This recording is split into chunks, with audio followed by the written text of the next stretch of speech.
The lift in Bay 2 hadn't been level since March, and Tess Morrow had learned to compensate for it the same way.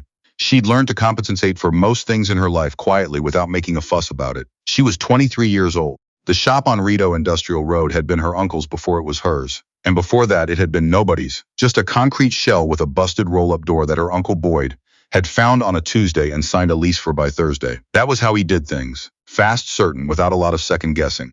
Tess had inherited the shop when he died of a stroke 18 months ago, and she had inherited some of his certainty too, though hers came quieter with less theater. The sign out front still said Morrow and Boyd Cycle Repair. She hadn't changed it. She told herself it was because a new sign cost money she didn't have, but most mornings, when she pulled up and saw it in the early light, she knew that wasn't the whole truth. It was a Thursday in October when the silver pickup pulled into her lot. It came in slow, the way vehicles do when the person driving them isn't sure they're in the right place. Ottawa in October is gray and low and cold, and the gravel lot beside Tess's shop was damp from 2 days of rain. The truck stopped at the edge of the lot and sat there for a moment, engine running. Then it pulled forward and parked. The man who got out was not what she expected. He was in his late 50s, maybe 60, built like someone who had once been very strong and was still plenty of it. He wore a canvas work jacket over a flannel shirt, and his boots were the kind that had seen actual work. There was a patch on the left breast of the jacket, a small one, rectangular, the kind a club wears as a bottom rocker, but she didn't read it right away. She was looking at his face. He had the kind of face that had learned to give very little away, and he was looking at her shop the way you look at something you're not sure you can trust. She came out from under the bike she was working on, a '78 Sportster, carburetor rebuild, not glamorous, but it paid, and wiped her hands on a shop rag. "You Tess?" he said. "Last I checked," she said. He looked at her for a moment. He'd been told she was young, she could tell that much. He was deciding whether young was a problem. "My name's Roman Valliere," he said. "People call me Dex." She'd heard of the Iron Corridor. Most people in the Ottawa Valley hadn't, but Tess had grown up watching her uncle navigate the unwritten rules of who you were polite to and who you were careful around, and the Iron Corridor fell into the second category. A club with roots in the valley going back 40 years, chapters in 3 provinces, a reputation that was complicated in the way that most reputations built over 40 years tend to be. They weren't the kind of men who came to strangers. "What can I do for you?" she said. Roman Dex reached into the breast pocket of his jacket and pulled out a photograph. He held it out to her. She took it. It was a motorcycle, a 1964 Harley-Davidson Duoglide, and even in a photograph she could see it was something. Burgundy and chrome, pan-shaped tanks, original Springer front end. It had been maintained with care, the kind of care that cost time more than money, and whoever had been maintaining it had understood the difference. "That bike belonged to my father," Dex said. "He rode it from the day he got it until the day he couldn't ride anymore. He passed last spring."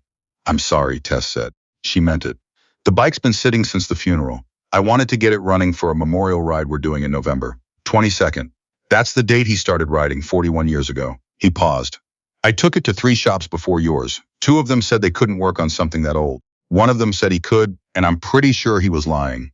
"What's it doing?" "Nothing," Dex said. "That's the problem. It turns over, but it won't fire. And there's something else, a sound when I try to crank it. A knock. Not from the engine, from somewhere underneath." Tess looked at the photograph again. "Where is it now?" "Trailer out on the road. Didn't want to bring it in until I knew if you'd take the job." She handed the photograph back. "Bring it in." They unloaded it together, Dex and a younger man who had been sitting in the passenger seat of the truck and hadn't said anything yet. He was introduced as Corbett, no last name offered, no last name needed. He was there to help with the trailer and nothing else, and he seemed comfortable with that. The Duoglide came off the trailer on a wooden ramp, and Tess walked it the last few feet into Bay 1, where the light was better. She stood back and looked at it. It was a beautiful machine, 60 years old and still wearing most of its original sheet metal, the kind of survivor that made you understand why people got religious about old iron. Someone had loved this bike. You could see it in the way the chrome had been polished, without being over-polished, in the way the leather seat had been conditioned rather than replaced, in the small, careful repairs that had been made over the years. Repairs that tried to disappear into the original, not announce themselves. "Last time someone worked on it besides my father?" she asked. "About 8 months ago," Dex said, "before he got too sick to have it done. He had a regular mechanic he used, but that man retired and moved out west. After that, my father tried to keep up with it himself. He wasn't strong enough by then." "And you've been riding it since?" "I haven't ridden it at all, just tried to start it." Tess crouched beside the engine. She put her hand on the primary cover, not doing anything, just feeling the temperature of the metal. She pressed gently on the rocker box. She looked at the frame rails where they passed beneath the engine mounts. She didn't say anything for a long time. "Can you give me a couple of hours with it?" she said finally. "I can give you however long you need," Dex said. "Come back at 4, I'll know more by then." He nodded. He looked at the bike for a moment before he left, the way people look at things that belong to someone they've lost, and then he put on his helmet and walked out. Tess worked alone. That was how she preferred it. She'd had a part-time helper for a while. After her uncle died, a kid from the college program who knew his theory but hadn't developed his hands yet. He'd moved on in the summer and she hadn't replaced him. The shop wasn't bringing in enough to justify the payroll, and she found she worked better when it was just her and the machine and whatever the machine was trying to tell her. She started at the top and worked down. The ignition system was her first stop. Points, timing, condenser. The points were worn but not failed. Timing had drifted slightly. She adjusted. She checked the carburetor, a Linkert M74, original to the bike, the needle and seat slightly gummed from the months of sitting. She cleaned it. She pulled the plugs and read them. They told her the bike had been running rich before it sat. Probably a slow deterioration in the carb that the previous mechanic, the one who retired, had been compensating for without addressing at root. All of that was fixable. All of that was expected. It was when she got underneath that she stopped. She was lying on her back on a creeper, a trouble light hooked to the frame above her, and she was looking at the lower frame rails where they curved beneath the engine and connected to the front down tubes. She was looking at a weld. It was a bad weld. She'd seen bad welds before. Bad welds from fatigue, from inexperience, from someone rushing a job. This wasn't any of those. This weld had been made over the top of an existing weld, and whoever had made it had tried to make it look like a repair. A legitimate repair, the kind of thing an old frame might need after 60 years of road. But it wasn't a repair. A repair reinforces. This weld had been placed to weaken. It had been laid down in such a way that it interrupted the load path through the frame, introduced a stress concentration at a joint that carried significant force under braking. It was not something that would fail in a parking lot. It was something that would fail at speed, on a highway, probably in a corner, definitely without warning. Tess lay on the creeper for a long time without moving. She thought about what she was looking at. She thought about what it meant. She thought about the fact that Dex had said 8 months ago, before the old man got too sick, someone had worked on this bike. She thought about the retired mechanic who had moved out west. She thought about the memorial ride on November 22nd. She got out from under the bike and sat on the concrete floor with her back against the lift and her hands in her lap. The shop was quiet except for the rain against the roof panels. The trouble light swung gently on its hook. She was 23 years old, and she was alone in a shop on a gray October afternoon, and she had just found something in a dead man's motorcycle that she was going to have to explain to his son. Dex came back at 4, as she'd asked. Corbett was with him again. They came in out of the rain, and she handed them each a paper cup of coffee from the machine in the corner, and she waited until they'd taken a sip before she spoke. "I need to show you something," she said, "and I need you to let me finish before you say anything." Dex looked at her. Something in the way she'd said it settled into him. "All right," he said. She took them to the bike. She crouched beside the lower frame and pointed the trouble light. She didn't touch anything, she just let them look. The carburetor was dirty, the points were worn, the timing was off, she said. "I can fix all of that, and I will if you want me to. That's not why I called you back." She moved the light slightly. "Look at the weld on the lower left frame rail. Right there where it meets the down tube." Corbett leaned in. Dex crouched beside her. "That weld was put there deliberately," she said. "It's not a repair. It's the opposite of a repair. At highway speed under hard braking, there's a real chance that joint fails. And if it fails at speed..." She stopped. She didn't need to finish the sentence. The shop was very quiet. Dex was still crouching. He was looking at the weld. He had the face of a man who understood mechanical things, and she could see him understanding what she was showing him. "When was this done?" he said. His voice was level. "I can't say exactly. The weld material is consistent with something recent, within the last year, maybe 2. The discoloration pattern suggests it wasn't done long before the bike was put away." She paused. "Your father was still alive when this was done. He would have been riding it." Dex said nothing. "I don't know who did this," she said. "That's not my business to figure out. What I can tell you is that I found it, I'm telling you. And I won't put that frame back together without addressing it properly. I can cut out the compromised section, fabricate a replacement, weld it properly, and have you pressure tested before November 22nd. But I needed you to see this first." Corbett straightened up. He looked at Dex. Dex was still looking at the weld. 8 months ago, he said quietly. He had it serviced 8 months ago. "You mentioned that earlier," she said. "There was only one person who touched it. Same man who'd been doing it for years." He paused. "The one who retired." She didn't say anything. That wasn't her territory. Dex finally stood up. He was a tall man, and he stood slowly, the way people stand when they're carrying something heavy in their chest. He looked at the bike. He put his hand on the tank. His father's tank, the burgundy paint worn to a pale ghost in one small patch where his father's knee had rested for 40 years. And he stood there with his hand on it for a moment. "How long to fix it right?" he said. "A week?" she said. "Maybe 10 days if I find anything else." "Fix it right," he said. She worked on the Duo Glide for 11 days. She found 2 other things. a brake line fitting on the rear that had been cross-threaded in a way that would weep fluid under pressure, slowly enough to escape casual inspection, and a cracked inner primary that was unrelated to anything deliberate, just age and miles and bad luck. She documented everything. She photographed every stage of the frame repair with her phone. She wrote it up in her invoice notes with the kind of specificity that a court would need if it ever came to that, because she understood enough about the world to know that it might. The frame repair took 4 days. She cut out the compromised section with a precision she hadn't used since her apprenticeship in the shop in Kingston, where a man named Arturo had taught her that metal forgives nothing and remembers everything. She fabricated the replacement section from DOM tubing of the correct wall thickness, fit it, tacked it, let it breathe, then ran the final passes in 3 stages so the heat stayed manageable and the metallurgy stayed honest. She had it pressure tested at a shop across town whose owner she trusted.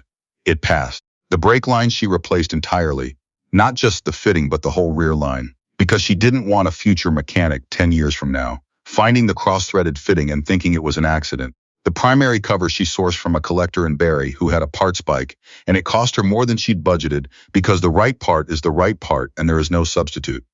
She called Dex on the 10th day to tell him it was ready.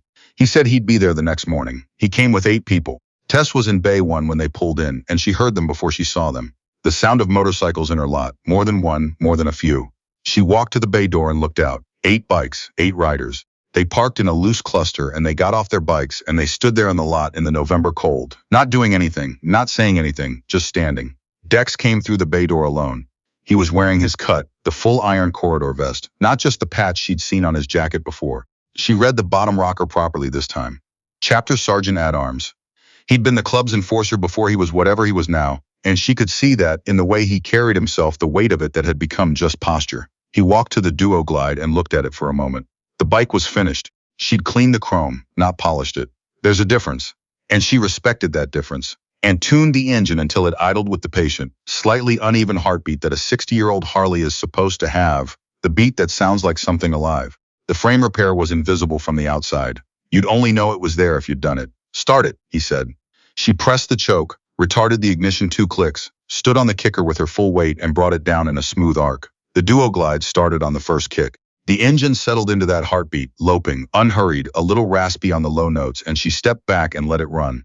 Dex stood beside it with his arms at his sides, and his head slightly bowed, and she understood she was witnessing something private, so she went to the bench and picked up a wrench, and pretended to be busy with something that didn't need doing.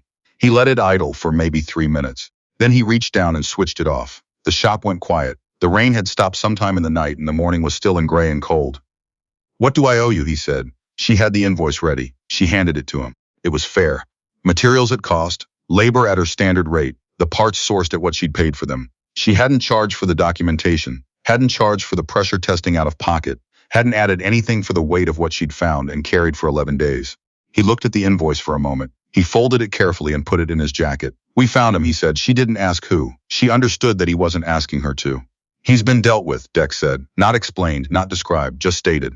"I wanted you to know that," she nodded. "I also wanted you to know, and I need you to understand I don't say this to a lot of people, that what you did here mattered. You could have fixed the carb in the ignition and sent me out on that bike, and I would have been grateful and I would have paid you and I would never have known. No one would have known until the frame let go." She kept her eyes on the bike. "I would have known," she said. He was quiet for a moment. "Yes," he said. "I think that's exactly it." He paid her in cash, the full amount on the invoice counted out precisely, no theater. Then he went to the bay door and looked out at the lot, at the 8 people standing beside 8 bikes in the November cold waiting. He turned back. "We're riding to his grave before the memorial. It's an hour from here, out past Perth." He paused. "You're welcome to ride with us if you want. You don't have to." Tess looked at the Duo Glide. She looked at her shop, the damp concrete, the leaning shelves, the sign out front that still said Morrow and Boyd. "Give me 5 minutes to lock up," she said. She didn't own a cut. She didn't belong to any club and had no particular desire to. She rode her own bike. A 1982 shovelhead she'd built herself over 2 winters from a basket case she'd bought on Facebook Marketplace for $800. And she pulled out of the lot behind the 8 iron corridor bikes, and they formed up on the highway heading west, and nobody treated her like an outsider, and nobody explained what was happening. The highway opened up past the city limits. The fields on either side were brown and flat and enormous in the way that Ontario fields are in November, the sky huge and pale above them. She rode third from the back and kept pace, and the wind was cold on her face, and she felt it in her jaw and her hands, and she didn't mind any of it. The cemetery was a small one, old, the kind that exists outside small towns all across that part of the country. A few hundred stones on a low rise, a gravel lane, a rusted iron gate left permanently open. They parked on the gravel lane and got off their bikes and walked up the hill in a loose group, nobody talking. His father's grave was simple. A granite marker, a name, 2 dates, 68 years between the dates. Not a short life, not a long one, the kind of life that fills in between 2 numbers and means everything to the people who were in it. Dex stood at the grave and didn't say anything. Nobody said anything. 8 iron corridor riders and one 23-year-old mechanic from Rideau Industrial Road stood at the grave of a man none of them, except his son, had met, and the wind moved through the dry grass on the hillside, and somewhere in the distance a truck downshifted on the highway, and that was all. After a while, Dex crouched down and put his hand on the granite marker the same way he'd put his hand on the tank in her shop. Flat palms still, just resting there. Then he stood up. They walked back down the hill to their bikes, and the duo glide that had belonged to a man named Laurent Valliere started on the first kick, and the convoy pulled out onto the highway heading back toward the city, and the sound of it carried through the November air for a long time after the bikes had gone from sight. Tess stayed for another minute. She looked at the grave. She thought about the Weld she'd found on a gray afternoon in October, lying on her back on a concrete floor with the rain on the roof. She thought about the decision she'd made in that moment. Not a complicated decision, really, not when you came down to it, but the kind that some people make and some people don't. And the difference between those 2 kinds of people is not something you can explain in a shop manual. She put on her helmet. She kicked the shovel head once, twice. It caught on the second. She rode home alone the way she had come.